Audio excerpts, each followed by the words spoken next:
prevent home delistings, how agents can keep sellers committed. This is the challenge that we're in right now. We're seeing a lot of this kind of take place where homes are coming on the market, they're sitting on the market for a long time, and sellers are getting frustrated and they're removing their homes off of the market. So that's what the delistings is. So this is talking about how to address, how to keep that from happening with your clients. All right, let's jump straight down. Who is most likely to delist? A new report from Redfin shows certain sellers are more likely to pull their home off the market. Homes lingering on the market. The typical delisted home had been listed 100 days before being removed. All right. Nationally, the market with the highest percentages of stale listings, at least 60 days or more, include Florida's Miami, Fort Lauderdale, West Palm Beach metros, and Austin, Texas. So here's the thing. I would go back and look at an audit of your properties. Do you have any that are over 60 days or even 100 days? Have you engaged with that seller? Chances are, statistically speaking, they're frustrated. So what's your response as a professional going to talk to them?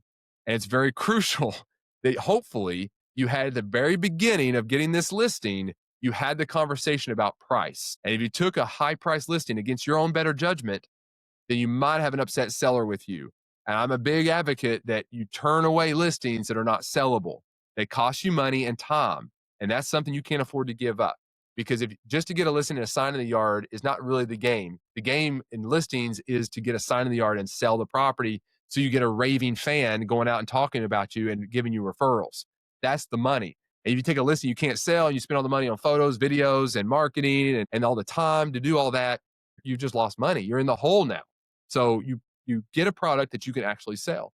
So go back and look. Then I would also look in your MLS at properties that have expired in the 60 to 100 day or remove themselves off the market and cancel their listings, but those that maybe are even been on the market for 100 days. Pay attention to those properties. Are they going to be coming off the market soon and why? Tempted by rental options, some sellers may be swayed to rent their homes until market conditions improve and then relist at higher prices later on. Avoiding a price reduction. About 15% of homes delisted in September risk selling at a loss, the highest share in 5 years, according to Redfin's data. Nearly half of delistings came from homes purchased within the last 5 years, with many homeowners who bought during the pandemic still holding on for higher home prices.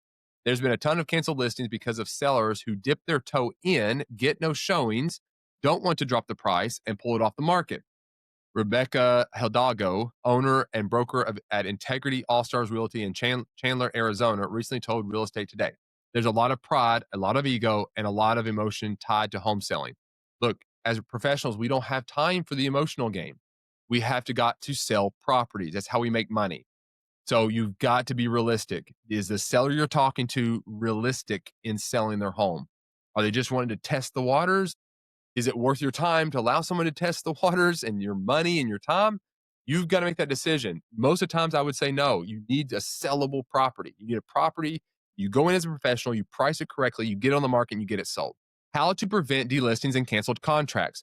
Price accurately from the start. Overpricing is one of the main reasons listings stall. Here's the thing. How do you price a home accurately at the start as an agent? It means you get very familiar with what is going on in your market. What is the data saying?